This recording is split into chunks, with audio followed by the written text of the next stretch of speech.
Моя мозък е Windows XP от старите машини. Добре, започваме. Това е началото на аудиото. Излъчваме директно от хаоса на интернет. Това е Chaos FM. Здравейте и добре дошли най-после в първия дебютен епизод на Chaos FM. Ако сте попаднали случайно на това видео, добре дошли.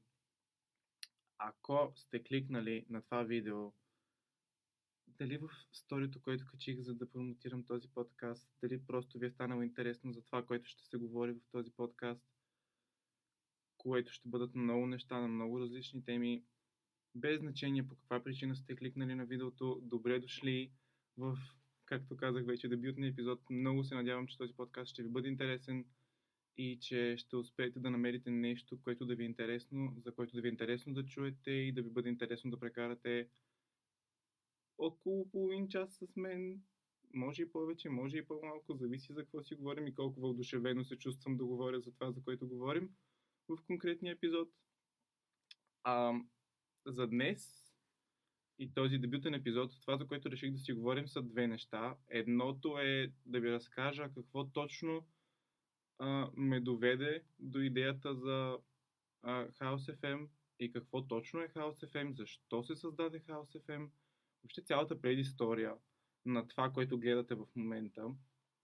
И другото нещо ще бъде специално посветено на всички нас, K-pop феновете, които в последните 2 дни се чувстваме разтърсени от новини, които не са със сигурност приятни и не ни е много готино да слушаме за тях, но трябва да се говори това нещо.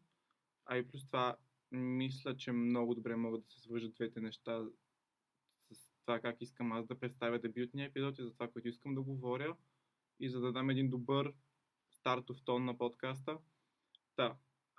Най-вероятно тези от вас, които слушат корейска музика и тези от вас, които се интересуват от това, което се случва в света на корейската музика, знаят за какво ще си говорим. Ще си говорим за това, че Heesung напуска ENHYPEN. Това беше бомбата, която беше хвърлена от Believed преди 2 дни, на 10 марта сутринта. Поне беше сутринта за европейските фенове. Не знам по кое време е било за хората от други части на света, защото не съм много запознат с часовите зони. И въобще математиката не ми е сила. Ето един факт за мен. Математиката не ми е сила. Затова и ви казах половин час повече или по-малко, защото по принцип съм сетнал, т.е. чакайте да не използвам толкова много чуждици. Решил съм епизодите да бъдат около половин час, обаче е много възможно да са и по повече, зависи за какво ще говорим, зависи колко ми е при сърце това, което ще си говорим, макар че повече от нещата, които ще си говорим тук са ми при сърце, но това е отделен въпрос. Сутринта на 10 март беше пусната тая бомба от Believed и този анонсмент, това изявление беше хвърлено буквално като дойде ми една много тъпа шега, която няма да кажа сега по обясними причини, но беше просто хвърлена тази бомба е така от нищото. В смисъл, деня преди това имаше fan calls, нали, разговори по телефона с ENHYPEN. Един от тях беше с Heesung, той беше супер щастлив, говореше за бъдещи планове с групата, как имат, те трябва да ходят, господи, те трябва да отиват в Австралия за фестивала Hello Melbourne, който е след 2 дни. И изведнъж ден по-късно, бум, случва се това нещо. Така че нека да си поговорим, защото аз съм голям фен на корейската музика и на корейските сериали и като цяло се интересувам от доста години вече от тези неща. Беше ми много странно това цялото нещо. Какво точно се случи? Това, което се случи е, че просто изведнъж някакси дойде новината, че Heesung просто е решил да напусне групата, за да преследва соло кариера, което е било говорено преди от него и от компанията му доста често. И беше тема на разговор в един конкретен момент.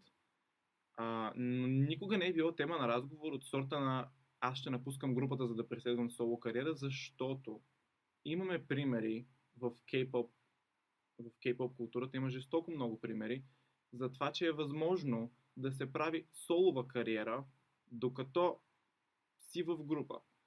Jungkook, Taemin, като цяло BTS, SHINee, кой друг? TXT също, Yeonjun има солов албум, Bongyu има солов албум, или беше само сингъл, ако не се лъжа. Няма значение. Има артисти, които преследват солова кариера, докато все още са част от групите си.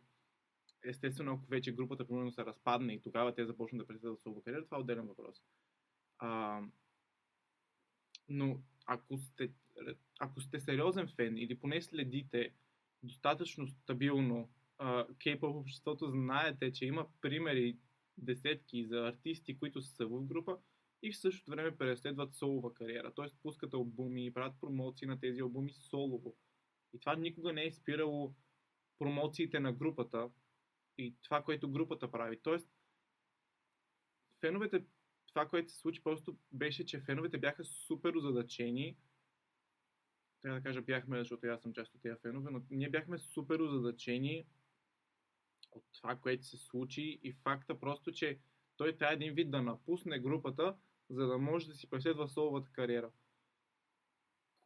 Което не прави много логика, защото първото, което е...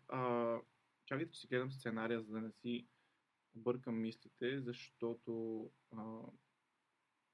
аз не мога да си подреда мислите много, ако нямам сценарий. Той е даже по минути си написан и все пак се объркам в момента. Но да, това, което се случи просто беше, че Хисън обяви, че напуска Enhypen, Белифт излезнаха с становище, с изявление по въпроса. След това Хисън пусна ръчно написано писмо, между другото. Това е много важно да се подчертае, че писмото беше ръчно написано.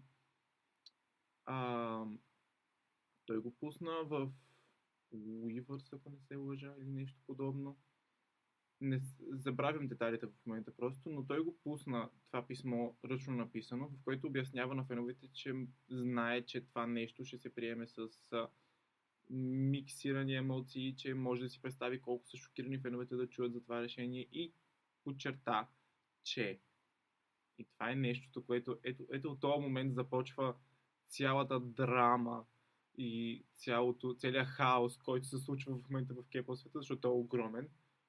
И това всъщност е една от причините, поради която реших да си говорим за тази тема днес, защото мога да я свържа с хаоса, който ще се случва в тези епизоди, които предстоят след този.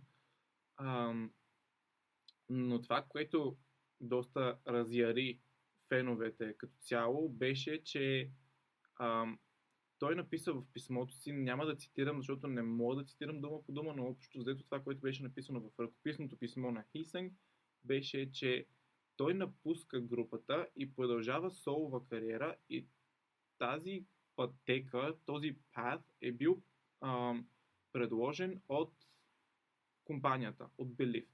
Тоест, хинтвайки, показвайки, насочвайки ни към факта, че един вид Belift са му казали, ако ти искаш да преследваш солова кариера, трябва да напуснеш групата. Това беше, мисля, че това беше едно от нещата, което буквално разяри феновете, защото ако трябва да ви обяснят мащаба на цялата ситуация в момента, то е то е огромен. Над 1 милион подписи. Днеска станаха 48 часа вече, откакто новината е пусната. Нямаше 48 часа, откакто новината беше пусната. Имаше камиони с лика на Хисън пред сградата на Хайп, защото Belift е част от Хайп, която е една от големите агенции в K-pop в момента. Имаше камиони с лика на Хисън, с огромни пожелания той да се върне в групата, карайки Belift да го върнат в групата и в същото време да му дадат възможност той да преследва солова кариера. Беше направена подписка той да се върне в Enhypen, която подписка събра над 1 милион подписа за няма и 48 часа.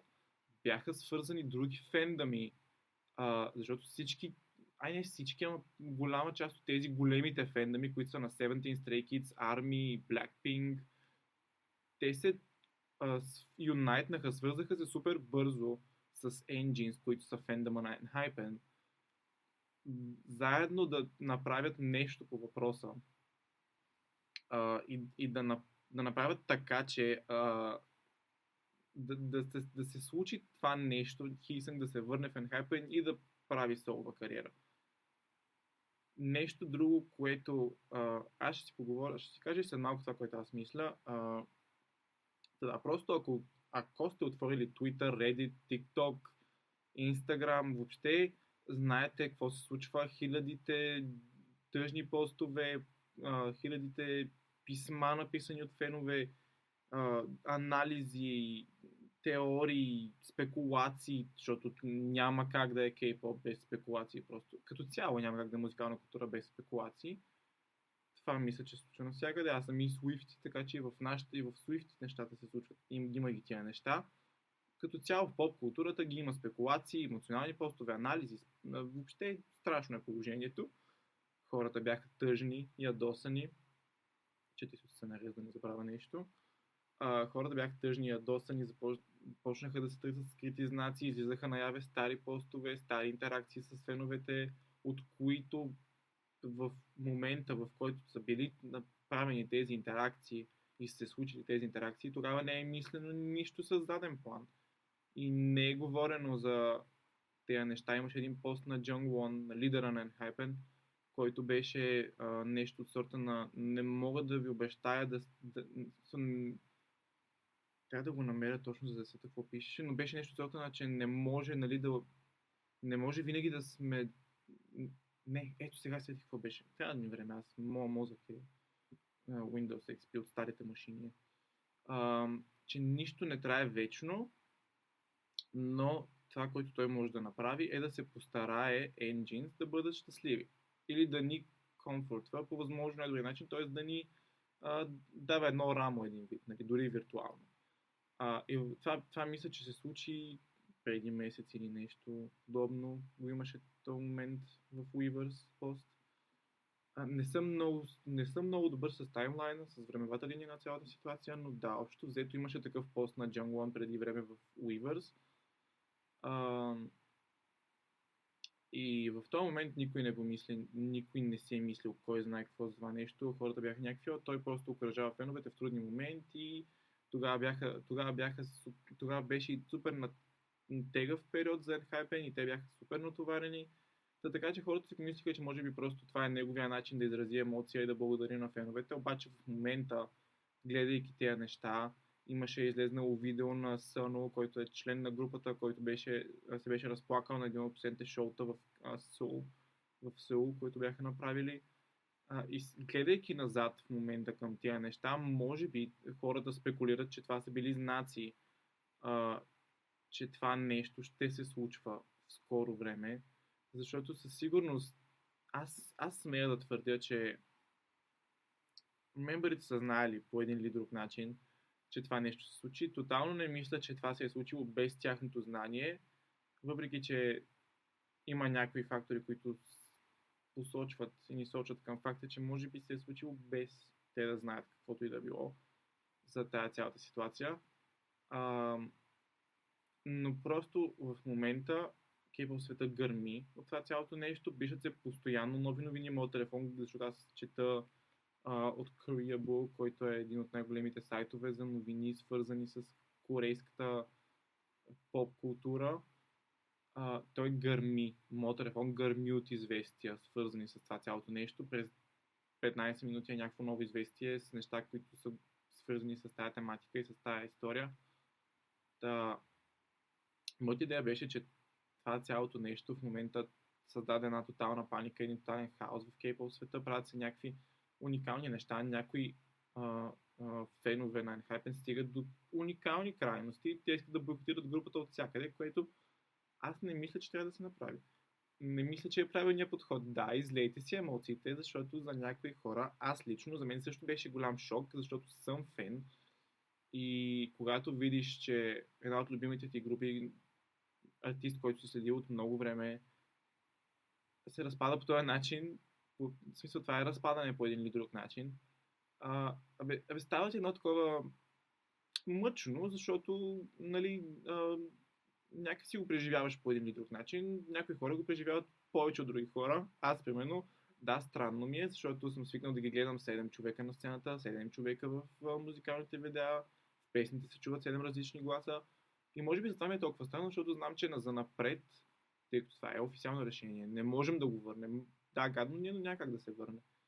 Може би ми е странно, защото за напред няма да го чувам в песните, няма да го виждам в видеята, няма да го виждам в интервюта, в промоции.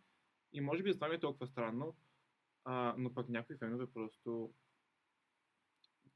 they take it too far. В смисъл, те отиват твърде далече в ситуацията и правят някакви неща, които са крайно неприемливи.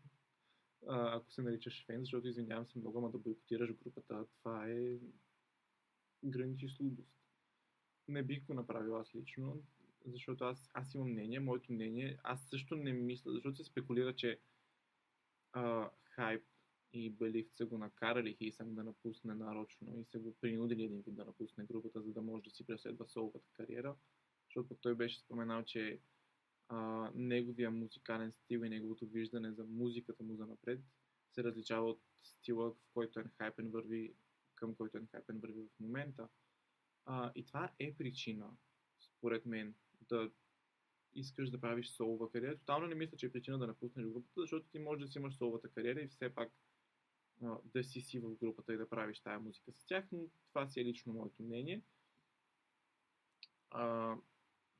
Мисля, че е възможно, доста възможно, да се го накали да напусне на сила, защото Белифт имат за тия 6 години, в които Enhypen са група, имат история с това, че са ги третирали не по правилния начин, че са правили неща, които не са били особено готини спрямо групата, спрямо феновете като цяло и спрямо членовете като отделни личности, защото има истории за неглижиране на конкретни личности от групата. Аз съм склонен да вярвам, че той е бил принуден до една степен да напусне групата, защото наскоро също така той получи награда като солист. Нещо само за него беше, не помня точно каква награда беше, но я получи и излезе сам на сцената. Хората той беше толкова притеснен, в смисъл той трепереше там и се вижда на видеото как той просто си взима въздух и прави ето така. И после издиша супер дълбоко на сцената, защото е сам там. Мембърите ги нямаше с него и някак си да си представя, че човека, който трябваше да се огледа, за да ги види дали са някъде там, изведнъж от нищото решава да прави солова кариера, тотално не ми се вярва. Отделно, че фен-коловете, които се бяха случили вчера, мисля, че беше, да, вчера, на тях се виждаше, на видеоразговорите се виждаше, че членовете на групата не бяха в особено добро състояние. Очите им бяха подпухнали, бяха супер изморени, очите на Съно бяха червени, той се разрева по едно време, докато говореше с един от феновете. Така че аз мисля, че има няма да коментирам цялата ситуация, понеже можете да прочетете навсякъде. Не мисля, че е удачно да го коментирам толкова дълго и да ви разказвам цялото нещо, но не го знаете. Исках просто да изкажа своето мнение, защото нямаше къде да си го изкажа. И затова ето ни тук.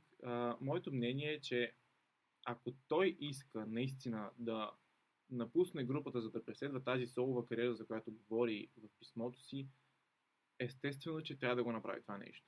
Защото все пак той е личност, която има нужда да се изрази.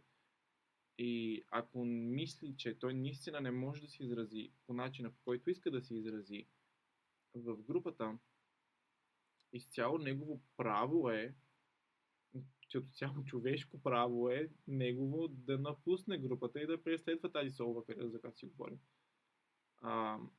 Но ако наистина, защото фактите, поне лично за мен, сочат повече, че това е било доста необмислено и спонтанно решение, което не е било споделено с нито един от другите 6 членове на групата. И ако това е бил случая, мисля, че Белив трябва много жестоко да се подготвят за сериозен баклаж, защото то се случва вече и ще продължи да се случва. Най-малкото Enhypen трябва да отидат на фестивал в Австралия след 2 дни. Ще видим там как ще минат нещата.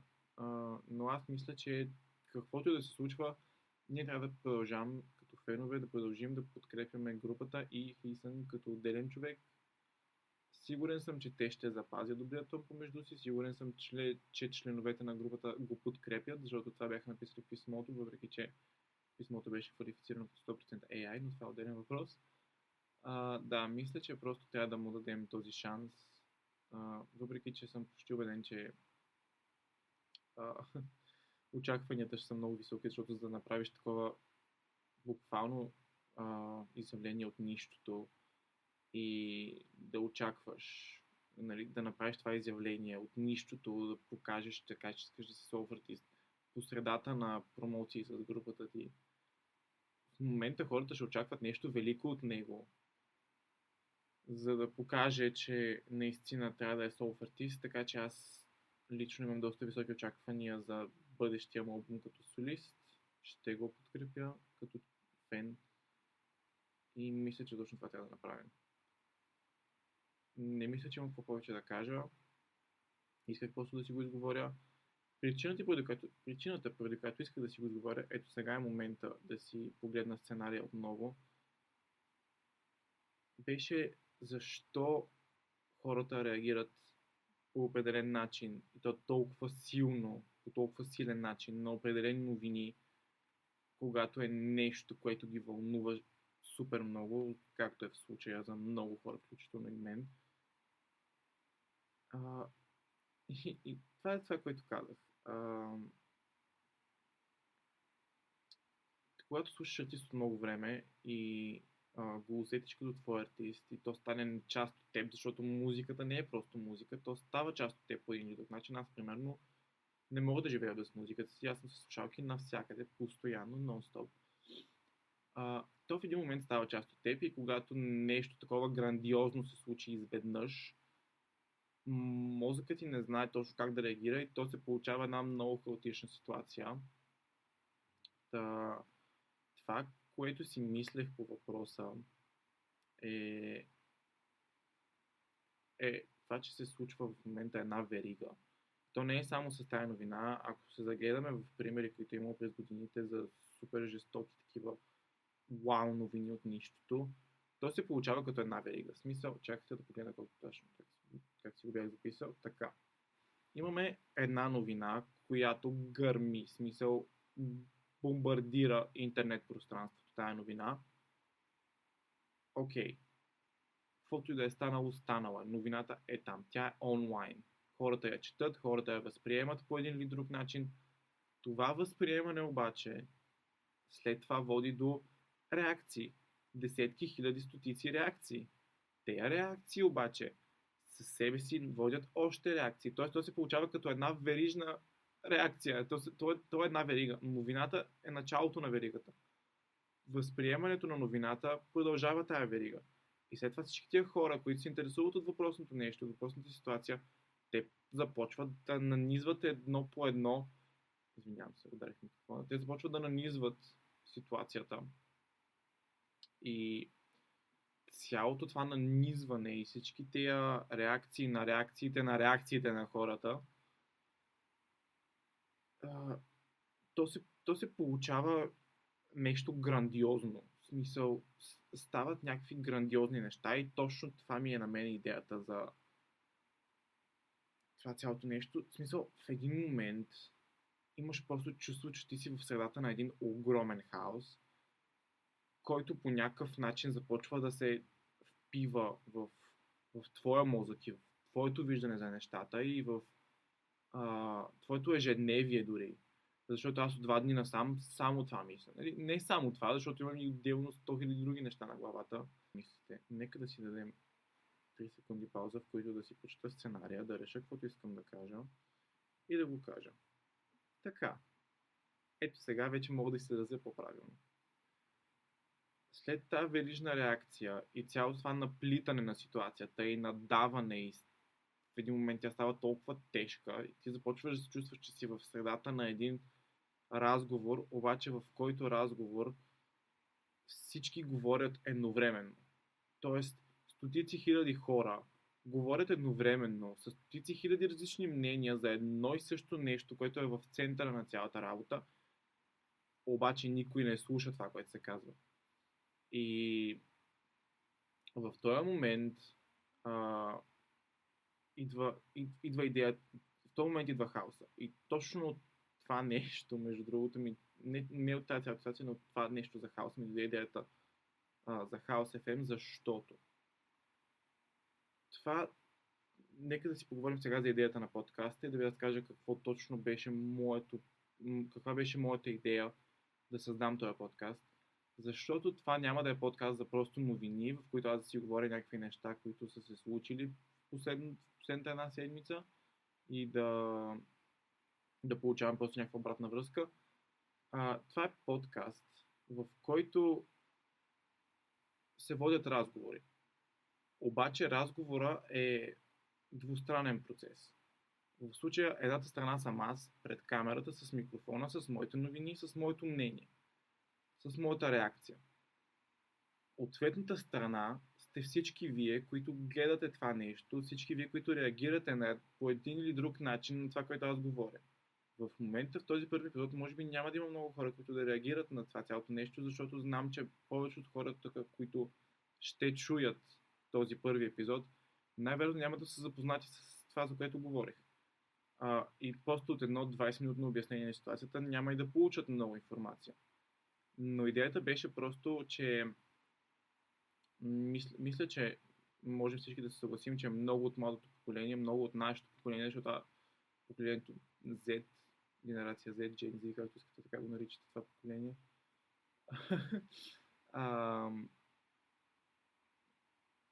те живеят в смисъл ние живеем, нашето поколение живее с един постоянен информационен шум, който се надига навсякъде около нас.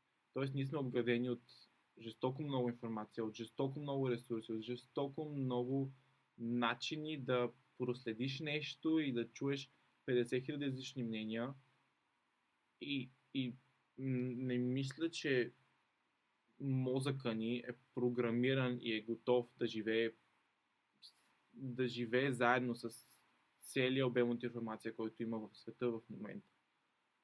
И имайки цялата тази информация, получавайки я, обмисляйки я и създавайки си мнение и гледна точка за всички неща, които се случват около нас,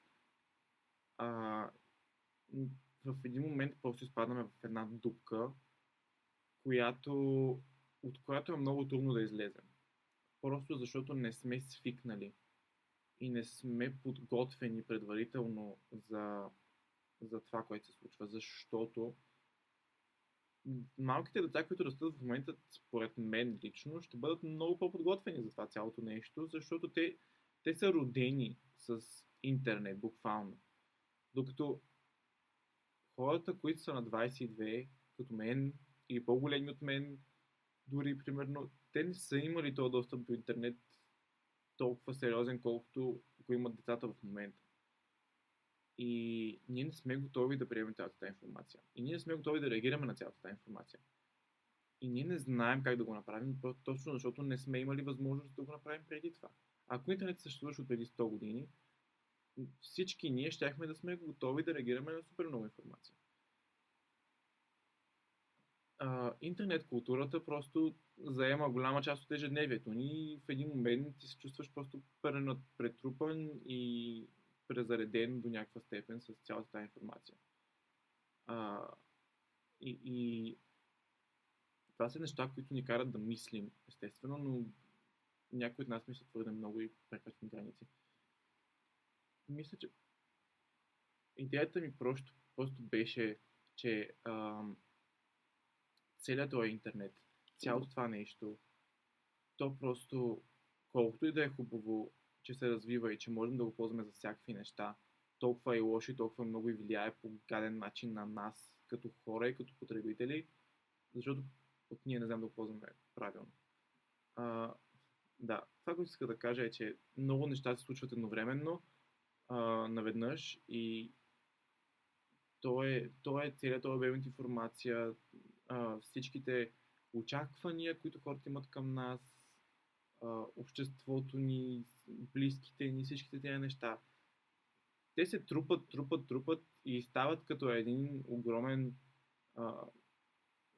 представете си го като просто Чакайте сега, трябват ми 2 секунди да се събера мисълта. Нека да си го представим, за да мога да заключа това, което искам да кажа и да си кажа моето мнение, просто да си поговорим какво ще има в подкаста за напред, защото вече снимам 30 минути и трябва да се придържам в времетрайното, което си бях дал, макар че то е просто фиктивно, за да го има. Представете си го като един празен хълм, на който малко по малко, тухличка по тухличка, започва да се строи една сграда. Тая сграда трябва да има стабилност обаче. И с целия обем от информация, който ние имаме, сградата, която се построява в нашия мозък, те не се редят тухличка по тухличка, т.е. те не се редят едно по едно нещата, те се хвърлят просто там. И в един момент, тъй като просто се хвърлят там, без да можем ние да застанем да си ги подредим както ни е готино и както би ни било окей, нещата стават много сериозни. И изникват едни неща в главите ни, изникват някакви теми, притеснения, премисляния. Всяка от тях иска внимание, ние не можем да дадем внимание на всяка една от тях и точно в този момент идва хаоса в главите ни и се случва така, че се получава един модерен хаос, който обаче трябва по някакъв начин да бъде култивирате думата на английски, обаче как е думата на български? Трябва да бъде въздържан. Трябва по него... трябва да бъде въздържан по един или друг начин. Не мога да намеря точно дума, с която съм да се изразя, но... Да, общо взето това е. И идеята на подкаста е, че идеята на House FM е точно тази. В House FM ще се говори за точно такива моменти, в които изпадаме всички ние, в които сме просто блокирани с всички тези тухлички, които са ни в главите и които са наредени по някакви уникално разбъркани начини. И моментите, в които нещата, които се случват в външния свят, света около нас и във вътрешния свят, света в нас, се сблъскват и създават цялото това напрежение, целият този хаос, защото в моята глава е хаос. Моите мисли са разпилани на всякакви места. Аз съм на английски израза е all over the place, навсякъде, постоянно, нон-стоп. И просто този подкаст до голяма степен го правя за себе си, за да изразявам мислите по нещата, които ме вълнуват и да давам гледната си точка, но и за да се науча да слушам други гледни точки, защото това, което казах за разговора, той не е просто аз да застана пред камерата в момента и да си говоря. Той е да застана пред камерата, да изговоря това, което имам да изговоря, да го пусна в YouTube и в Spotify, вие да го изслушате и след това да ми дадете обратна връзка и да дадете вашата гледна точка, която аз да прочита, да чуя и да изслушам. Защото едно аз да я чуя, да, аз ще я чуя, ще те чуя, че казваш нещо. Обаче ако не те изслушам и не се замисля на това, което казваш, то реално има ли смисъл от целият този разговор? Защото да, ти ще ми кажеш твоята гледна точка, защото аз съм я поискал в кавички. Обаче ще съм я поискал просто за да повечето хора, поне преди беше така и съм забелязал, че при много други хора е така. Те просто го питат, някои хора го правят просто за да не са груби. И за да кажат, да, аз исках твоята гледна точка, благодаря, че ми я дадеш и довиждане. В смисъл, аз си оставам с моето мнение, защото за мен то е правилно и това е. Подкаста се прави главно за мен, но това, което се надявам, е, че ще можете вие да намерите, всеки от вас ще може да намери дори нещо малко, за което да се захване и за което да ме е приятно да чуе да се говори в този подкаст. И се надявам, че ако и вие понякога се чувствате сякаш в главата ви е тотална бъркотия и тотален хаос и не знаете на къде да поемете, добре дошли сте в House FM. Както казах, понякога просто ще си анализираме новини, ще си говорим за неща, които случват около нас, неща, които на вас са ви интересни, неща, които на мен са ми интересни. Ще Ще си говорим за музика, ще си говорим за неща от живота, ще си разказваме забавни истории, защото аз имам доста интересни случки от живота си, които може би биха им били интересни да слушате, не знам, ще видим. А понякога, в повечето случаи, просто ще се опитаме по един или друг начин заедно да си подредим мислите и да стигнем до някакви заключения сами за себе си, които ще са неприятни. Така че, стигнахме до края. Доста бързо мина, между другото, аз не очаквах. Мислех, че половин час ще мине супер бавно, но то мина супер бързо. Пък аз обичам да говоря и мога да говоря с часове. Като за начало, мисля, че 35 минути са достатъчни. Така, както казахме, ако вие се чувствате някога, че през света е прекалено шумен, че главата ви е тотален хаос, че не знаете къде се намирате, заповядайте в House FM, мястото, в което подреждаме мисли, анализираме новини и просто си говорим и спираме времето, дори мога да кажа, просто заставаме и половин час си говорим заедно и се надяваме да си помогнем взаимно. Това е House FM. Това беше пилотният епизод на House FM. Благодаря ви, че изслушахте. Ако сте изслушали до край, благодаря ви, че изслушахте подкаста до край. Надявам се, че ви е било дори малко интересно, дори да не се интересувате от това, за което говорих в началото. Надявам се, че ви е било интересно да чуете това, което имах да кажа и мислите, които са се въртяли в главата ми в последно време. Ако подкастът ви е харесал, ако видеото ви е харесало, можете да го харесате, можете да се абонирате за YouTube канала на подкаста, можете да се абонирате в Spotify, защото подкастът ще го има като аудиоформат в Spotify, ако предпочитате просто да го слушате, вместо да гледате видео. Ако предпочитате и двете, заповядайте в YouTube. Последвайте подкаста в TikTok, Instagram и Twitter, където също може да водим много интересни по-кратки дискусии, особено в TikTok. Може да се водят по-кратки дискусии за по-бърза реакция и в видеята вече да говорим да разгърнем темите, за които ще говорим, така че абонирайте се, харесайте видеото, последвайте подкаста навсякъде, всички социални мрежи ще бъдат в описанието. Ако се интересувате от историята с Хисън, ако сте K-pop фенове, напишете ми какво мислите по въпроса. Благодаря ви, че бяхте тук с мен днес и прекарахте едни дълги 40 минути горе-долу с мен. Надявам се да ви е било интересно отново и ще се видим в следващия епизод на House FM.